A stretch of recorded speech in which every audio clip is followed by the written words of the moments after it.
You are listening to the North Shore 9 podcast. Follow them on Twitter, Instagram, and Facebook.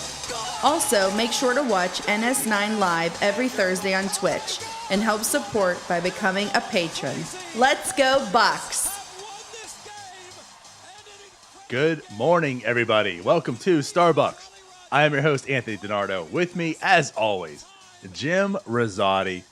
Jim, fresh off your trip to Cincinnati to watch that amazing 14-1 Pirates game. How you doing? I'm doing good. Are you sure? Yeah, so I was able to sleep it off. Yeah, goodness gracious, it was a disaster of a game. How about a way for Trevor Cahill to make a debut? Man, that was rough. That was rough. Yeah, to say the absolute least. 14 runs, 17 hits. I don't know if we got. I mean, it really wasn't until Phillip Evans came in that that we actually got. I think that was our only 1, 2, 3 inning. So it was bad though. Yeah, it was not. It was not pleasant. I mean, just from my point of view, the game. I wasn't there to see it live. You know, like you, an actual live baseball game.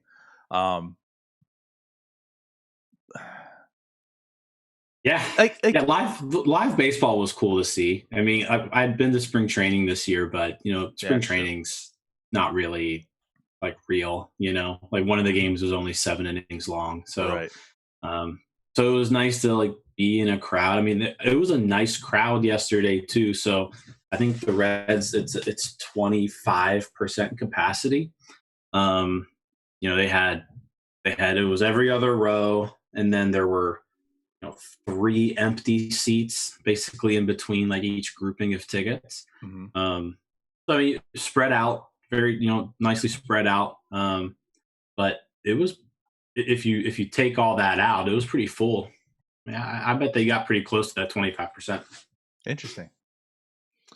Yeah. Well, again, I mean, it's cool. I guess it's nice to have live baseball, but watching that game, it was just. I want to say, I mean, it was pathetic. It was pathetic. Clearly, it was pathetic, right? It was but pathetic. This wasn't even the sense of like, oh my God, the Pirates got screwed, or I mean, they just got baby-bipped like to death. I mean, it amazed me. It was purely amazing how many balls just fell in play for the Reds. So I feel like it was like that for Cahill, right? So like Cahill gave up that just absolute monster of a home run to Tyler Naquin to lead off the game. Right, yeah. And then after that, like that second inning, the Reds just like dinked and dunked him to death. Now, I feel like though once the bullpen took over, those were some hard hit balls they weren't just like falling in and things like that. Like they were hitting the ball pretty hard. Cahill though did kind of get dinked and dunked to death. Other than the 2 monsters that he gave up to Tyler Naquin, like of all people. I mean, with that lineup, if you saw someone hit 2 home runs that night, I mean, Castellanos, of course, Moustakas maybe. No. Tyler Naquin hit 2 home runs, and he wrecked. I mean, what was the first one? Like 440 some feet, I think. The first one, like I don't know if you guys are familiar with Great American Ballpark, but like in right field, they've got their grandstands, and then there's like an opening where the bullpen is, and then there's a walkway that goes over the bullpen, and like the walkway is not. It's not close to the field. Like it's pretty far back there. And Naquin just pummeled this ball. It looked like it bounced off of that walkway. Just an absolute bomb. Like I'm pretty sure it left the stadium because it bounced off of there, and I saw it bounce up, and I was like, that ball's gone. That thing might be in the river. Well, damn. And actually, 454 feet is where it went. Yeah, I mean, in context, a 454-foot home run at PNC Park probably bounces off the Riverwalk. True. It was way gone. Josh Bell territory right there. Right. Because I'm not sure how far the river is exactly, but it's right in that territory. Yeah. So and again, like with Trevor Cahill as his first start, I mean, I hate to use this like as a measuring stick for Trevor Cahill. I mean, no, it wasn't good, but still at the same sense, it was like every time. I mean, he's a pitch to contact type guy, and every contact that was made just it blooped in. I mean, it was like right over, the infield's head, too far for the outfielder to come in and get, and just blooped right in there, base hit. So, what a game. What a game. But I guess let's get past that. So the Pirates are 1-4 right now. Let's reassess. I joked at you about 54 wins. Maybe maybe we're a little too anxious there. Maybe 54 is too high. The great prognosticator over here, Jim, keeps screenshotting these videos of him on NS9 Live or Starbucks to say, "See, I told you guys."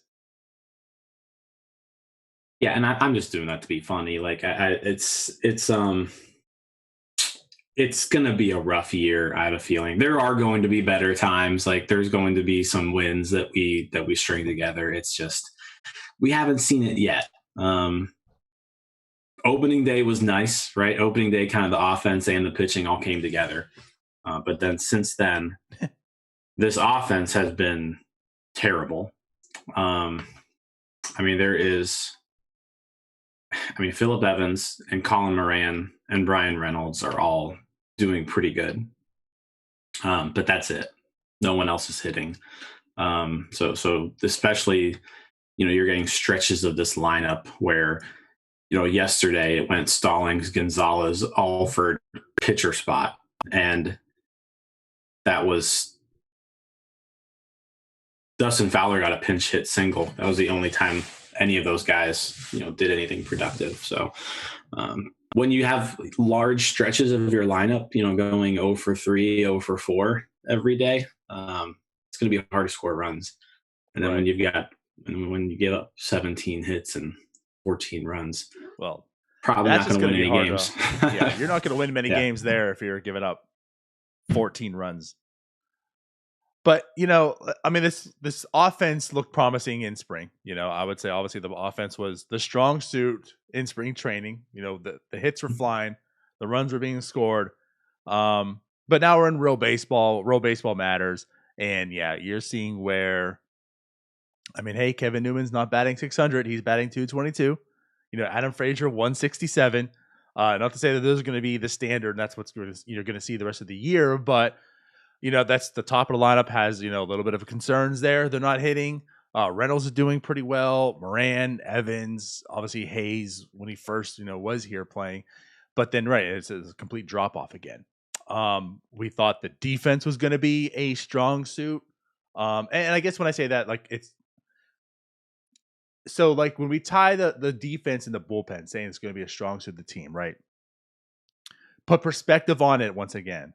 This team is bad. So, that's going to be the stronger part of a really, really bad team. So, when we say that, it doesn't mean that this is going to be good.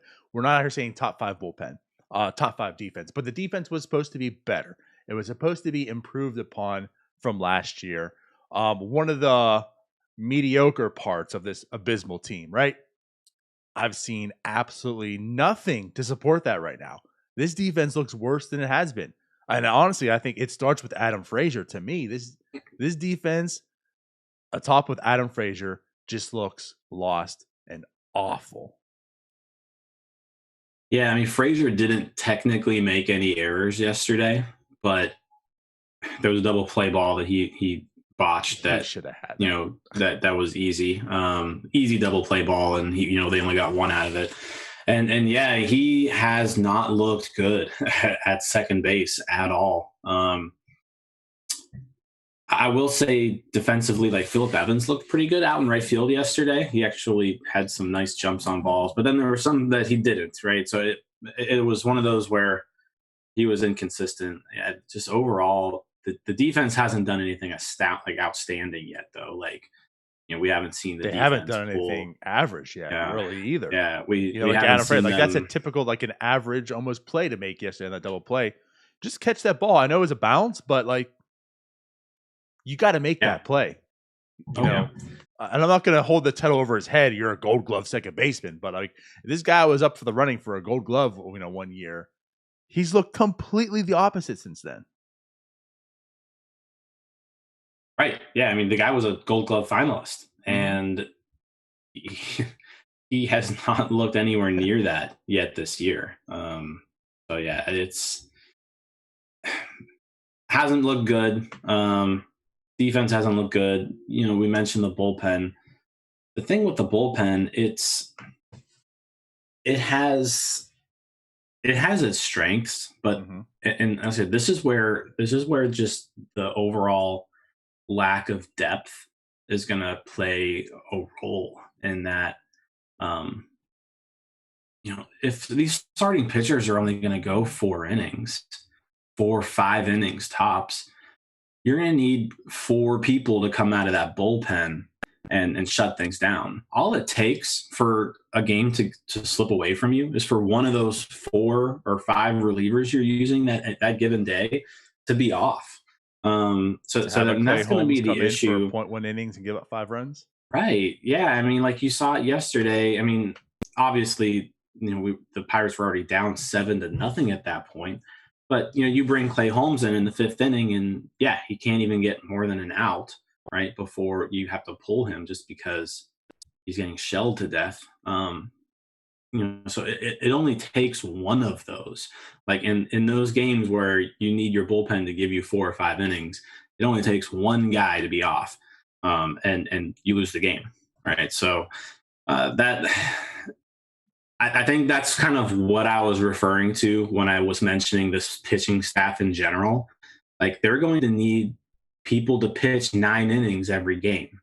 And like 9 effective innings. Right. And like, yeah, could they get a few people to pitch an inning here and inning there? Sure. But they've got to get 9 innings worth of outs. And so far they haven't shown that they can do that effectively. Yes, I agree. I mean, there is I think we are looking at it. Obviously the season is short and I get that, but we are looking at this bullpen. We are seeing some performances and there is some talent in that bullpen. I mean, you can actually get excited, I think, about some guys in the bullpen, not, for the future stuff. But collectively, as a whole, like you said, when most of your pitchers can't go deep, that's going to be a concern all year, not just because it's early in April as well. Just the type of pitchers that the Pirates have, especially of Mitch Keller, who just can't throw a strike. You're going to have 4 or 5 inning outings from these starters, and then you're going to have 4 or 5 inning outings from the bullpen. And collectively as a unit, you got to have a strong bullpen to do so. And, with a few guys in there that are really, really good, it seems, it's not going to hold up because you're going to have Clay Holmes. You're going to have Underwood. Listen, Underwood impressed me seeing him so far, but there's still reasons why he was available, and he is a Pirate right now, not another team. It's going to be a long season. He gave up the 2 runs last night, 5 hits. Clay Holmes, there's a reason he didn't make the 40 man to begin with. Now he's here for depth and such. So yeah, like I said, like the bullpen being a strength of this team, I still see parts. Like there's still things to be positive and excited about in the bullpen. Collectively as a whole, I mean, they gave up 7 runs last night. The game before they gave up some runs. The defense has looked terrible. So this is a bad team. I think they're showing it right now. This is why people like Jim picked 54. Still, to me, I'm still sticking with my 61 as of now. But I think it's clear to see, like, the Pirates are bad. This isn't a team that's going to be competing for a wild card spot. Oh, absolutely not. You still see some people out there like, well, if Todd Frazier was on the club, they're competing for a wild card spot. No. Yeah, we going back to the defense too. I think Hayes not being in there, also hurts the defense in general. I just pulled up. I mean, it's only 5 games here, but as a unit, the Pirates defense is at -8 defensive runs saved. -8. We're just 5 games in. This is defensive runs saved in 5 games. So the defense has been 8 runs basically below average through 5 games. That's pretty pathetic. If there's a team that cannot afford to just give runs away. Mm-hmm. Right. The walks too, kind of have been killing them. They were a little bit better yesterday, but too many walks, just in general. Well, I mean, who needs a walk when you're going to get a base hit every time? Right. Yeah, let's transition here a little bit. I mean, let's stick with the bullpen here. So the Pirates do make a trade. They make a trade with the Angels. They give up cash considerations, to get Kyle Keller from the Angels. So I guess just with that move, interesting. Kyle Keller to me is an interesting piece. But I think what's even more interesting in that sense is it was at the expense of Edgar Santana. So Edgar Santana gets DFA'd to go ahead and acquire Kyle Keller. I guess let's just start with Kyle Keller first, and then we'll get into Edgar Santana stuff and whatnot. I mean, so what's your take on Kyle Keller here? Because to me, I like the move. I mean, for what the Pirates are doing, I mean, this is almost like that typical, again, like Neil Huntington type of reliever. He strikes out a lot, he walks a lot. He's going to be like that reclamation almost. This is a Neil Huntington type of move right here to me. Not knocking it by any means. I mean, Neil Huntington actually supported and built some pretty good bullpens. But yeah, like when I look at Kyle Keller, he's got some control issues. He walks, but he strikes out a lot of people. I'm intrigued by this arm. Yeah, I mean, throws hard. Didn't really get to see him a lot in 2020, right? Only threw 2 games, but played a little bit in 2019. Yeah, I mean, I'm fine with taking a flyer on the guy. He's got 2 pitches that fastball, curveball. Seems like they're not bad pitches or anything. Like I'm looking at his StatCast numbers here, and there's no red on this page, so that's always like the first thing you want to see is like there's no red on this page, so that's a good thing. So yeah, who knows? I'm cool with the acquisition. I don't think it's going to end up. We'll get to the second part of the transaction, but I don't think it's going to end up costing the Pirates anything. So might as well just see what happens. Yeah.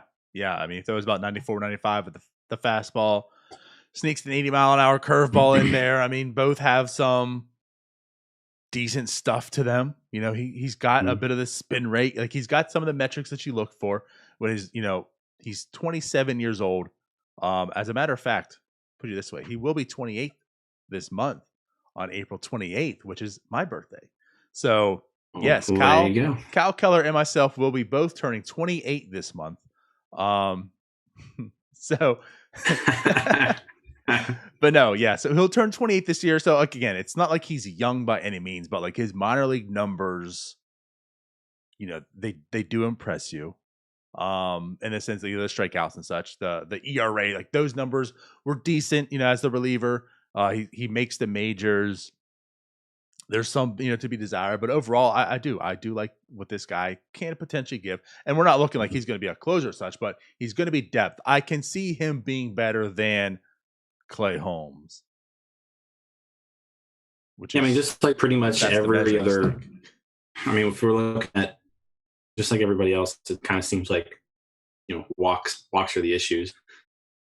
He does walk a lot of batters, so he's going to have to strike out people if he doesn't want those walks to hurt him a lot, and avoid home runs. So, the FIPs aren't great, because of those walk numbers. But yeah, we'll see. I mean, if you can get the walks under control and not give up home runs, then you're looking at somebody who may be somewhat effective. But I think at the end of the day, it's another guy that they're bringing in who, I said, they're going to need just people to throw innings, and he's going to be a guy who's going to be able to throw some innings later this year, probably. True. That's all true. He's going to be able to throw innings. Mm-hmm. He does walk. So let's transition and go to the other end here. So the guy that was basically released, right, DFA'd to make this move happen was Edgar Santana, who is an arm. I mean, he can also provide innings. But the thing about Edgar Santana is he is a guy who doesn't really walk a whole lot of guys. So to me, I'll start off with this thing too. Like, to me, I was actually pretty surprised Edgar Santana was DFA'd. Um, I think it might be funny. I mean, let's kind of think about this. Edgar Santana is 29 years old. For everyone out there, that's, I think, is maybe a bit shocking. You know, this isn't obviously a young kid coming up. But this was a guy in the bullpen in the minors. It wasn't like he was a top prospect by any means, but certainly had promise. You know, I think a lot of people viewed Edgar Santana as a future staple of this bullpen. Well, now we're in the future. Now he is 29 years old. I know, obviously, he had Tommy John surgery. Then he's trying to come back last year. He got hit with PEDs, so he's suspended for the full season. So this is almost like, I'm not gonna say it's a redemption, but this is like his time to come back to prove himself that, yes, you know, I'm still Edgar Santana. I belong in this bullpen. The Pirates decided not so fast to begin with. They, you know, went right ahead. He didn't make the club, and now they DFA'd him. So again, like, coming back 2018, last time he was healthy, he put together a very productive season. You know, this isn't an all-star by any means, but 66 innings pitched, 3.58 ERA, you know, .7 WAR. I mean, he was a solid reliever. So why Edgar Santana? Yeah, I think it's just, I don't think teams are going to actually pick him up. I think he clears waivers. So, and I think thing too, like, as far as like why did the Pirates choose him, but we don't know really what Edgar Santana looked like, you know, in spring training workouts and things like that. Like, maybe he just isn't the same guy, right? I mean, the Pirates would know that, you know, based off of what they see. We saw him a little bit in spring training and he didn't look good, right? He got hit pretty hard. So maybe he isn't the same guy, first off. He hasn't pitched in 2 years. So, like, you got to remember that last time he threw a major league pitch was 2018. So it's been a while. Again, you mentioned the age. He's 29. I don't know. I could see him squeezing through waivers here. I don't know how many teams are going to. I don't know how many teams are going to drop it. You know, they would have dropped someone else to pick up Edgar Santana, a guy who hasn't pitched in 2 years. So I don't know how many teams would be willing to do that. There may be one out there, but I don't know. I just have the feeling that he clears waivers, and gets reassigned, you know, to minor leagues. So I don't think we lose Santana here. I guess it's possible, but again, a 2-year layoff.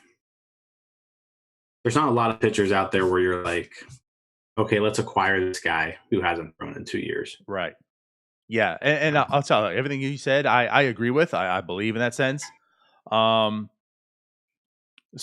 you know, when it comes to my viewpoint on this, you know, I was initially shocked. Like, to me, it almost was as if, why not just dump Clay Holmes, or why not just dump Michael Feliz? You know, because even though you have to, you know, you're losing them and such, not putting any, like, not seeing anything, just looking at based off of previous stuff, I feel like I would rather have Edgar Santana here than Michael Feliz. I mean, for 1-2, even though, which is funny, Edgar Santana is 2 years older than Michael Feliz. Again, like, put in perspective and realizing things. He's 2 years older than Michael Feliz, but Feliz has a lot less control. You know, even though Santana is older, he's only, you know, a little bit over 2 years service time, so you have more control with him. But that again, that's all my viewpoint. That's all the stuff that I can see. You know, to me, Edgar Santana has actually at least had success as a reliever, whereas Michael Feliz still just can't seem to put it together. Clay Holmes still just can't seem to put it together. But so again, like, I guess to support your statement here, I think this does speak more to what we haven't seen so far, and what the Pirates have seen is, I mean, with him not making the club to begin with, and now them being DFA'd, right, they must be looking at him, and he just must not be the same Edgar Santana. And if that is the case, like you said, Jim, you know, he hasn't pitched in how long? You're probably right. I mean, he probably does pass. I mean, he is up, and there is a risk that the Pirates don't retain him. But, you know, there's a good chance that he can sneak through, and he's still with the Pirates, and I get that. So yeah, I think too, like, initially this shocks me, But I think this does speak more to, I guess this really is how the Pirates view Edgar Santana right now. Seeing him live in camp, seeing him live pitching, he just must not be close to that 2018 Edgar Santana as I think maybe we're just expecting him to be.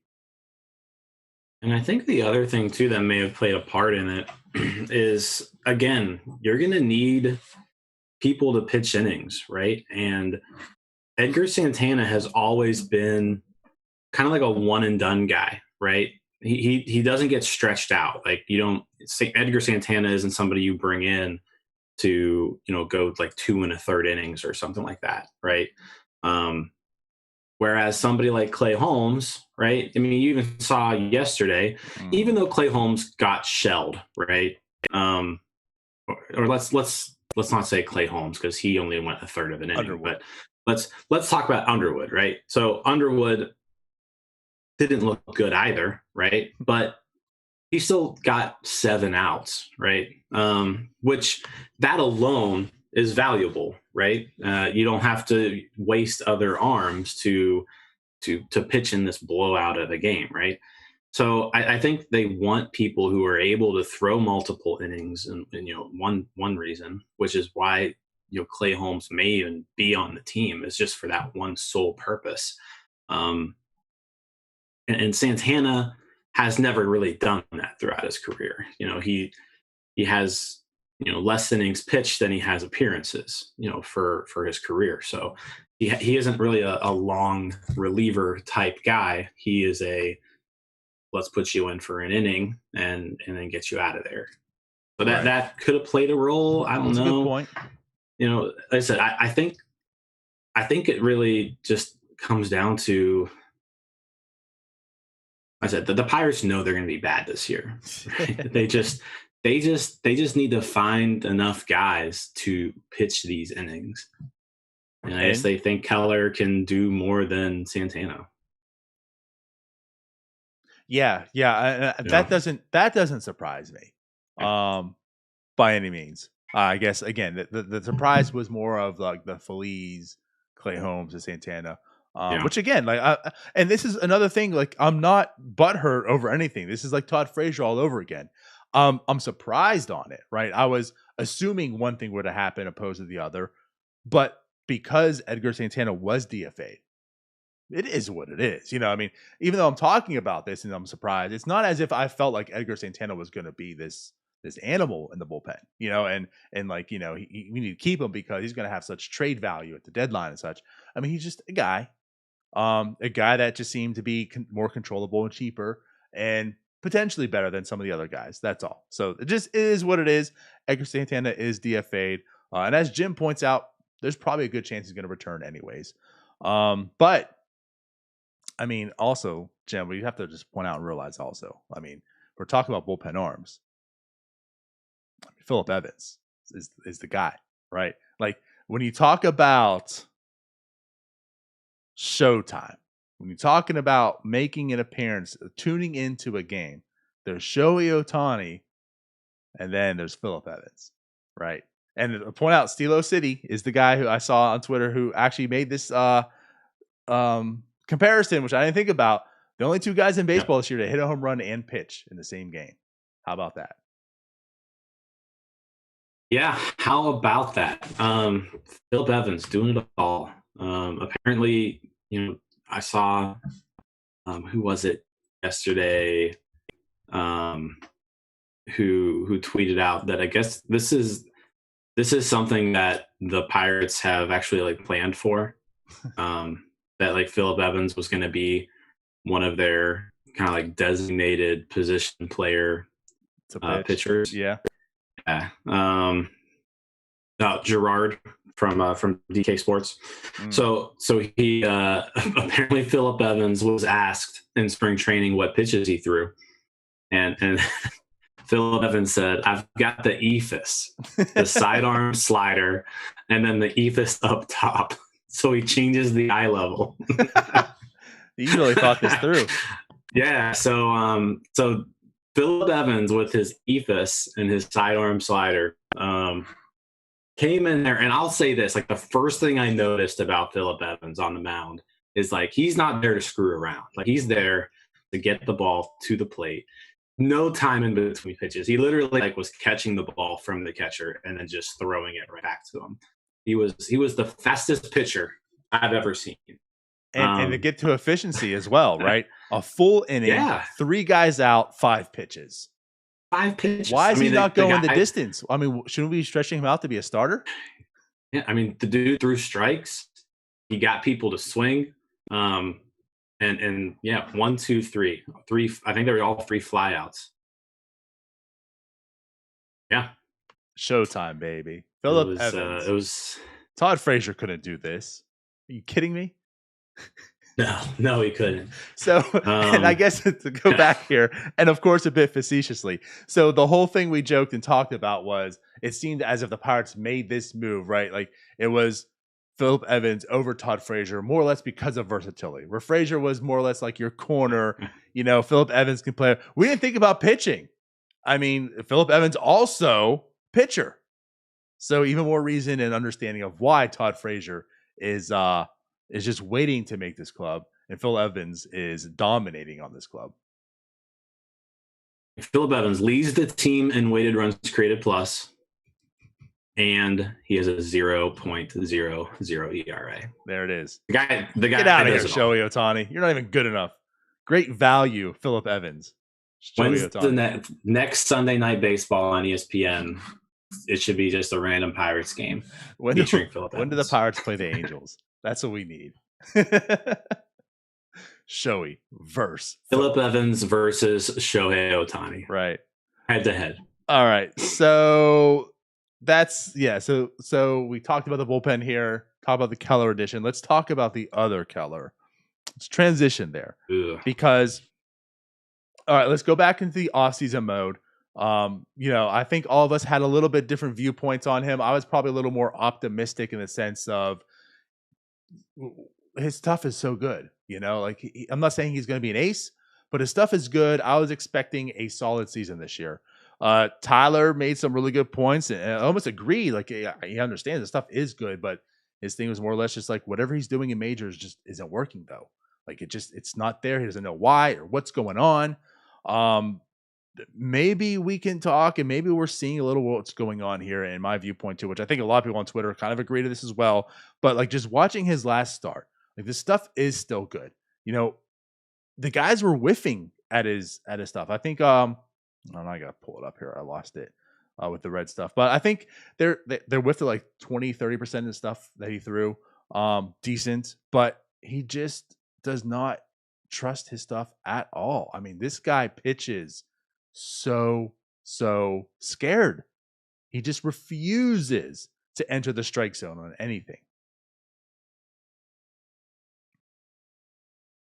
Yeah, and you know who it kind of reminds me of, and this is going back a little bit, but Ian Snell was kind of the same way. Oh boy. Where like no, and if you guys remember Ian Snell, like the dude had some good stuff, right? Had good stuff, and when he put it together, he looked like a pretty good pitcher, right? Mm-hmm. But the problem with Ian Snell, I felt like, was he would always kind of dance around the zone. He would never go into the zone. I mean, Ian Snell had a 3.4 WAR in 2007. So he had a really good season. Yeah. I mean, so he was also that year too, wasn't he? Yeah. I mean, he had a 3.76 ERA, started 32 games, struck out almost 200 batters. Mm-hmm. So like Ian Snell, that's the comparison here. It's like, I feel like that's kind of what that was kind of the first thing that popped in my head, was like, this dude can get people out. He just needs to throw strikes. Yes. And like attack hitters. That's what he's doing. He's not attacking hitters. Which again, like he talked about it in spring, right? Keller had some interviews where he was like, I just need to change my mindset and just trust my stuff.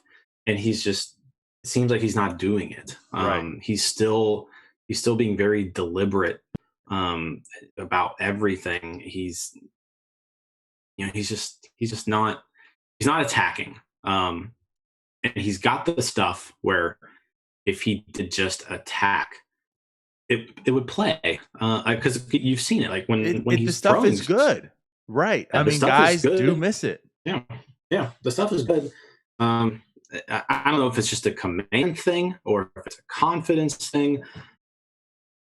The guy just needs to have some success, honestly. Like he needs to like have a start where he just like goes out there and shoves. Yeah. Because I think until that happens, he's always going to just have this. It's always just going to be in his mind that, why aren't I putting it all together type of thing. Because clearly the guy's talented. He's got the best stuff on the team, as far as the rotation goes. And he just needs to attack hitters more, like live more in the zone instead of just dancing around all over the place. Like, right. And that's why I do. like I really feel like you said, is it, his the command or whatever. I just feel like it is. It's all mental to me. Just seems mental. I mean, and even like his presence on the mound. And like there is a comparison on, just to bring this up real quickly. But I just want to say too, we're talking about people are impressing. Oviedo. Like, just for one, just to put out there for Rule 5 pick, guy who's never pitched above high A, 21 years old. He looked the complete opposite of like Mitch Keller. I mean, this guy's stuff was good also, seeing it. But like, you want to talk about the balls he had and just how I almost feel like he in Pittsburgh's market. I mean, we saw, I'm not saying to this degree, but I feel like he's going to be scrutinized upcoming at some point. He just looked like he was having fun out there too. Like he looked like he was enjoying himself on that mound. Nothing was phasing me and him, and he looked like he was having fun too. Where Mitch Keller does not look like he's having fun at all. He looks like he wants to go back into the dugout and get this over with. Yeah. But yes, like that's why to me it seems a lot mental, and that's why I want to ask something, present something here, because I know it's not his role, his job, right? But the Pirates do bring in John Baker as the farm director this year. Now, John Baker is brought in. He's over the Cubs. He's the mental skills coordinator with them. There's a lot of stuff mentally. Like, is there need for like just John Baker, take a step out of your day, take a moment out of your day, get with Mitch Keller, because to me, this is something that like Oscar Marine can't fix with Mitch Keller. It's to have the comparisons to like Tyler Glasnow, right? Like Tyler Glasnow even said a lot of times that the Pirates are telling me a lot of the same things. Is it more of just a mental, a mindset, something else? I mean, that Keller has to do, because I don't feel like Oscar Marine can fix this. It's not the pitching. It's not that. It's just the mentality. It's his mental state that needs to be fixed. But I think it's more on Keller than anything. Absolutely. I mean, and answer the question. I mean, I think Baker should be involved here, in this situation. So, he's excelled at that role in the past, and we've got a pitcher here where he doesn't demonstrate that mound presence. Again, and it's weird because like you can look at StatCast numbers and you can look at all these things, right? But it doesn't tell you the full story on Mitch Keller, right? Because and this is kind of where there's still a human side to the game of baseball, right? It isn't all just analytics and data. Like Mitch Keller needs to just have confidence and know that he belongs here, right? You mentioned Oviedo, right? Like Oviedo pitched like he thought he belonged in the major leagues, right? Yes. Whereas Keller, as you mentioned, you can just look at him and like you don't see that. You like with Garrett Cole, right? Like you watch Garrett Cole pitch, and it's like this guy is just locked in. He is focused on getting these batters out and nothing else, right? He's not overthinking anything. He's just out there, and he is going to just be better than you, right? Like that's what Keller just needs. He needs that edge. He doesn't have that edge to him. And I really think that's all he needs. Like he just needs to go out there and just be like, you know what? I'm better than you, and I'm gonna get you out. And so, like, this is why I think it's just so important that he just experiences some success. because, like I said, up to this point, we've seen all this stuff that he can do, but it's still not playing, right? So Right. he needs to taste some success. I think once that happens, he could become a totally different pitcher. But right now, it's just in his head. All right, at what point am I going to walk two batters in a row and then give up a 3-run homer? You know, like I feel like that's just kind of like constantly going through his head right now. And he just needs to go out there and let his stuff play.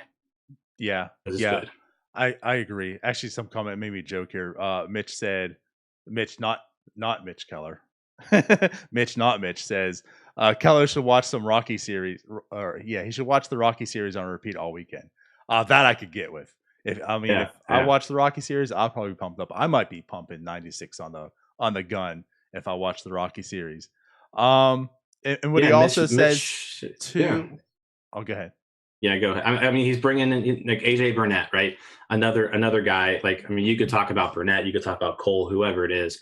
Chris Archer, even to a point. Like Chris Archer, like that. You know, his problem he has a presence. Yeah, I mean, he has a presence on the mound, right? So that's what Mitch Keller needs to have a mound. He needs to establish himself. Like, this is my mound.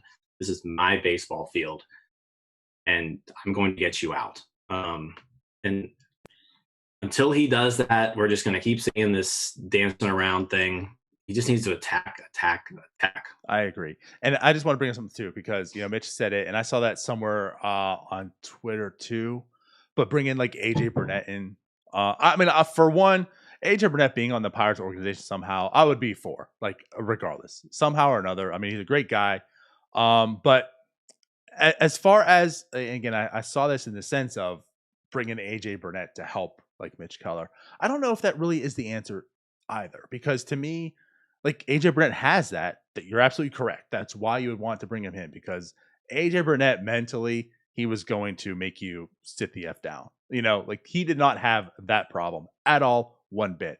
But I don't know if that's, again, what's going to be different from AJ Burnett, from Oscar Green, to whomever is in, Mitch Keller's ear right now or helping him out. Like, just because you have it, let's go to Michael Jordan in a sense. Just because you have it doesn't mean you can coach it or develop it or such. Like, I don't know if AJ Burnett's going to come in here and help Mitch Keller. Like, he can tell him all this stuff too and what he did, but you can't like change that mindset. Like, just because you have it doesn't mean you can help someone fix their issues in that sense. That's why, to me, like, John Baker apparently has these skills. Like, this is his expertise almost in helping these guys. Or as Mitch earlier said, like a sports psychologist. Like, to me, that's something that Mitch needs more. Someone who can help that, not just someone who had it. But yeah, I'm absolutely with you. Like, I just think that's really the final step of Mitch Keller. Like, he has everything. Like, this is to make the comparison, like the Tyler Glass now, like, there's just like this one piece missing. And if that piece is there, you could see like this guy being a really, really good pitcher. And for Mitch Keller, it's just the mental. Like, if he can go out there and have that confidence and, challenge guys and think, like you said, like, I'm better than you, I will strike you out, opposed to, I'm scared, I'm nervous, let me nibble, let me try to get you swinging at something that's bad, and not challenge any of the guys. You're just going to see more and more of this. So like you said about success too, real quickly, I mean, do you feel that might be an option down the AAA to get him going once that season starts as well? Or are we just like, we're past that, find it here in the majors? I think, I don't know Mitch Keller personally, so I don't know if I can answer that question, because I think that depends on the person. Gotcha. I think some people, you can be like, okay, we're going to send you down so you can like learn success again, and then they go and they pitch a 7-inning shutout in AAA, and then they're like, okay, this is what it's like, and then they may be good to go. I don't know if Keller's like that, right? So we don't.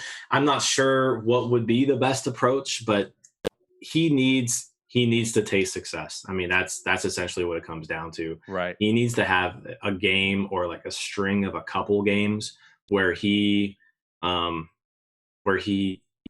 he wins. I don't care about win stats, but like Mitch Keller needs a win, right? Like Mitch Keller needs to win a game. Well, he's on the he wrong needs to club. go out there. he needs to shut down a team. And maybe do it like 1 or 2 times in a row, and then you may see like a totally different Mitch Keller from that point forward. Yeah, potentially. Yep, and I'm with you too. Like my concern too is if you option him down, it's not as if like the Tyler Glasnow situation, like you got to work on things, physically, developmentally. I could see him going down. He's in his comfort level, so he's fine. Well, it's AAA. I have the confidence. I know I can do it here. And you bring him back up, like he could have a perfect game. He had 2 perfect games in AAA. I just feel there's that potential still. He comes back to the majors and he clinches up again. Like, but I haven't had success here, and I'm still nervous. So yeah, I'm not sure if that also is potentially what can help him out as well. If an option down the AAA would. So, all right, well, there's Mitch Keller. I think also maybe to wrap this up a bit here. So let's transition to another talk around town. Seems like everyone's very polarized. Everyone's been polarized in this player, but it's even more heightened right now. Gregory Polanco. So Gregory Polanco is making $11 million on this club. It's a lot of money for this club. Gregory Polanco is also 1 for 14 right now, 6 strikeouts. So not good, right? Not good. Not good. So I feel like you have half of Pirate fans saying, play him, right? The exit velocity's there. You can see stuff from him. He presents, the potential trade value. Play him. And then you have the other half, more or less, of he stinks, he sucks. Either bench him, or I think more on the board, just DFA him, like get rid of him, let the kids play, let someone else get in there. He stinks, move on. Very split. So can we make the definitive answer for everyone right now? What needs to be done with Gregory Polanco? They need to play him at least for a little bit longer. But if it's June 1st, and he's still hitting, in the 100s, whatever it is, at that point, then you're in DFA territory. But we're not there yet. We're 5 games into the year. Pirates have a righty today that they're facing. So I would imagine, put Polanco back in that lineup. You gave him an off day yesterday against the lefty. I think Polanco needs to be out there against right-handed pitching, at least for the first 2 months. Give him 2 months here. If he's not performing after 2 months, though, then I will fully jump aboard the DFA train. But we're not there yet. Not even close. Right. And I support that because that's correct. That is the correct take on Gregory Polanco. For one, if you were going into this season with Gregory Polanco on your club, right, and Gregory Polanco as the right fielder, 5 games doesn't change that. I don't care. Like 5 games does not change it. And whatever club you're on, 5 games doesn't change anything. 14 at-bats should not change your mind. You shouldn't have on April 1st said, Gregory Polanco is my right fielder, and now on April 6th saying, we're DFAing you. You want to talk about extremes, right? Right. That's an extreme. You don't go as a starting right fielder and then DFA'd in five games. So that's part of it. The issue with Gregory Polanco is we know he's done it. We know the potential that's in there. He's got 1 more year. He's paid regardless. Put him out there and play. He could. The odds are very low. I get it. All right. And even with this, you're very, very low on Gregory Polanco. I'm a little bit higher on Gregory Polanco. But the thing about me, and I'm going to say it, let me make sure this is clear. All right. I'm high on Gregory Polanco. I should say higher than you on Gregory Polanco because I know what he can do. And like when you talk about the exit velocity, like when he makes contact, he pummels the ball. Good stuff happens when he makes contact. The issue with him is he doesn't make contact anymore, which is a skill. Now, obviously, I'm going to say as far as health, his arm looks terrible still. So I get that. So maybe he's more suited for a DH role, all right, which limits his trade value. But I would rather spend, you're spending $11 million. I'd rather utilize and have him in the field to try to see what Gregory Polanco we have this year to make that next decision, and if he has trade value or not. Because if you DFA Gregory Polanco right now and someone picks him up for $500,000 and then he turns into the Gregory Polanco of old, are we going to hear the same yinzers, the same people going, oh, that's just the usual case. The Pirates let go of the player and he has success somewhere else. I would rather, even though it's small, see if we can find that success here and then flip him for whatever. And it's not going to be much because the corner outfield market isn't a hot commodity at the trade deadline anyways. But at least you're getting something. Again, to go back, Tony Watson wasn't having a fantastic season. And we got O'Neal Cruz now, who's a top 50 prospect in baseball. You could potentially get something, and even though it's a long shot from him. So you play him. And also the thing to this as well is, yes, Gregory Polanco does suck. Okay, I'm saying that. I'm saying he should play. I'm saying that I still want to see something. I'll give every reason to watch him and bring that out. But yes, he does suck. He sucked for a while. He's terrible out there. His arm's terrible. We know he can't run bases. That's why he's injured this latest time, right? Had to come back. And he just can't make contact right now. It seems like right now to begin this season, the same of last year, the strikeout rate is just, it's high. He's swinging at too many things. Now he has gotten a few bad calls. This is what it is right now. And again, it's 5 games that we're talking about. That's why a short sample we're claiming to DFA him for. But he hasn't looked good out there. And I get it. But I'm still running him out there for those reasons. And also at the same time, who are you taking time from? This whole play the kids thing out there. Well, let the future go out there. Who is Gregory Polanco blocking right now? You have Jared Oliva in Bradenton still working on just hitting, specialized skills, just hitting. The Pirates aren't willing to put him in the alternate site right now on the travel club right now. After that, are you putting Swaggerty up here, who hasn't shown anything and hasn't played in the high majors? Who is Gregory Polanco blocking that we're not fortunate enough to watch now at PNC Park in right field? Yeah, at this point, there's no one who is banging on the doors as somebody that needs to be here. Who isn't?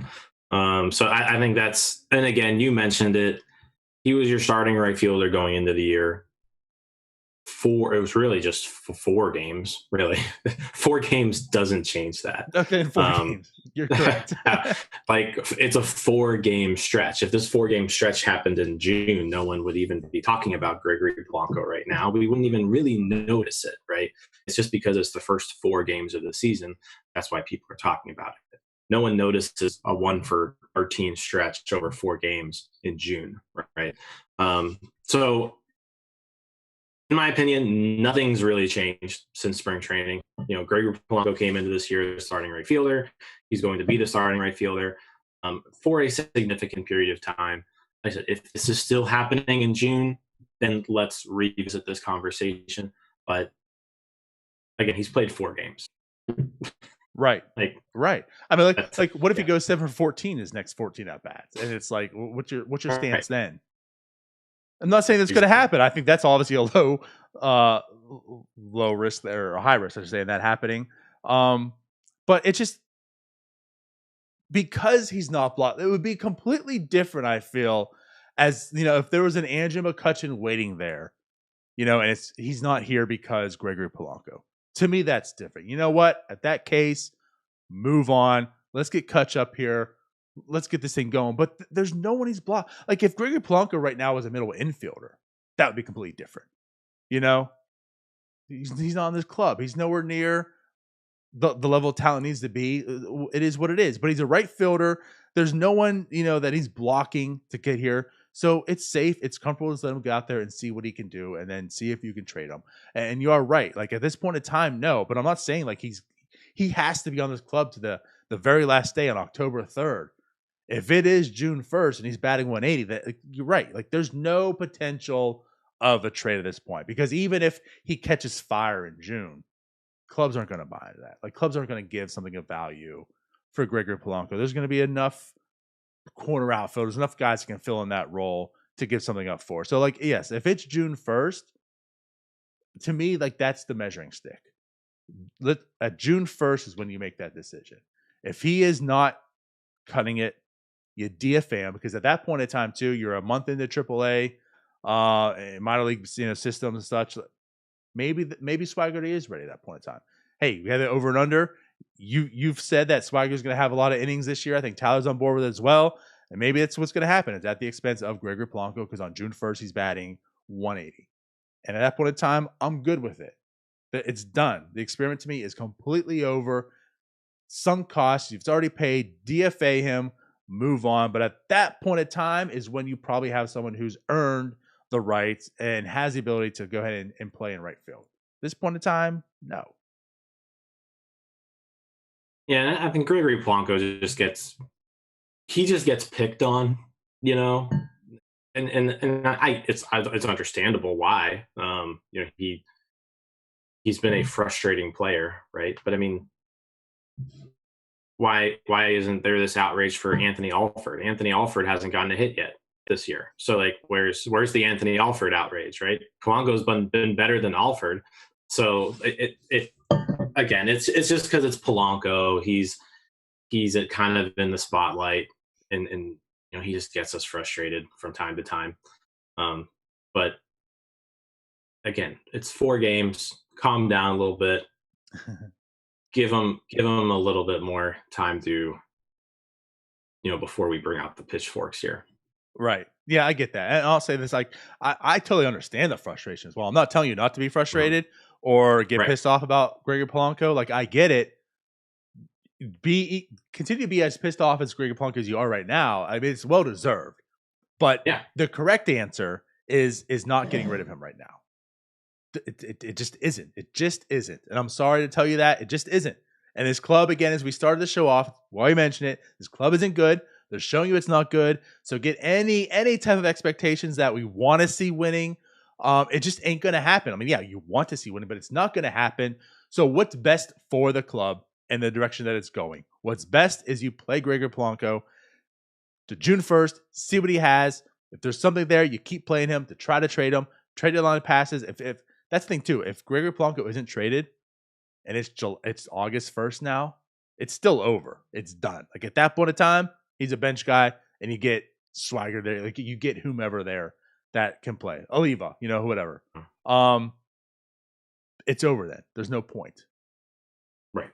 But at this point in time, the correct take is you play Gregory Polanco. And I'm sorry you have to watch it, but you have to watch it. You're already watching the rest of the Pirates play. Like, this team you're watching terrible play everywhere else. You keep seeing Adam Frazier make mishandle plays at second base. You can watch Gregory Polanco strike out as well. So, just is what it is. All right. I think we're wrapped up here. Is there anything else that you wanted to say before we leave? I think we're good. Are you going to the game tonight? That's all. I'm not going to the game today. It's a day game today. You're right. So I actually debated on staying in Cincinnati last night and getting the game up today, but decided against that. Yeah. Good for you. All right. Well, yep. The 1-4 Pirates take on the 4-1 Reds. It's Cole versus Castillo. Clearly, Cole's the better pitcher, so we'll get a win here. All right. Well, then we'll catch you tomorrow on I was going to say SNL on NS9 Live. Just as funny as SNL. So we'll see you then. Right. All right. We'll see you later. Bye-bye. See you guys.